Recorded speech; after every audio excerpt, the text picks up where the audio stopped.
ഒരു കാര്യം മനസ്സിലാക്കേണ്ടത് 1948 സർദാർ വല്ലഭായ് പട്ടേൽ പറഞ്ഞ എന്താണെന്നറിയാവോ? ഈ പാർട്ടിയെ RSSനെ നിരോധിച്ചുകൊണ്ട് പറഞ്ഞ എന്താണെന്നറിയാവോ? RSS ഈ സ്പ്രെഡിങ് കമ്മ്യൂണൽ പോയിസൺ എന്നാണ് പറഞ്ഞത്. അത് പറഞ്ഞത് ഇന്ത്യയുടെ ആഭ്യന്തരമന്ത്രിയാ സർദാർ വല്ലഭായ് പട്ടേലാ പറഞ്ഞത്. 1948 പറഞ്ഞത് കമ്മ്യൂണൽ പോയിസൺ, വർഗീയ വിഷം പ്രചരിപ്പിച്ചുകൊണ്ടിരിക്കുന്ന ഒരു പ്രസ്ഥാനമാണ് RSS എന്ന്. ആരോടാ പറഞ്ഞതെന്നറിയാവോ? ഗുരുജി ഗോൾവാക്കർക്ക് എഴുതിയ കത്തിലാ പറയുന്നത്. 1948 സർദാർ വല്ലഭായ് പട്ടേൽ ഒരു കത്ത് എഴുതുന്നുണ്ട്. കത്ത് എങ്ങനെയാണ് എഴുതുന്നത്? അതിനൊരു സാഹചര്യമുണ്ട്.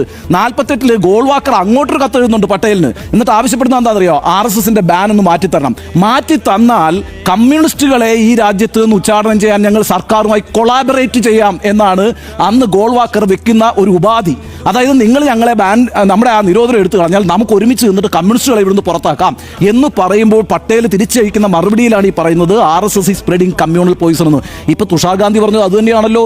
ഈ രാജ്യത്തിന്റെ ആത്മാവിൽ വിഷം കലർത്തുന്നു എന്നാണ് തുഷാർ ഗാന്ധി പറഞ്ഞത്. ഇത് 1948 സർദാർ വല്ലഭായ് പട്ടേൽ പറഞ്ഞു. ആ സർദാർ വല്ലഭായ് പട്ടേലിനെ BJP ഏറ്റെടുത്തില്ലേ?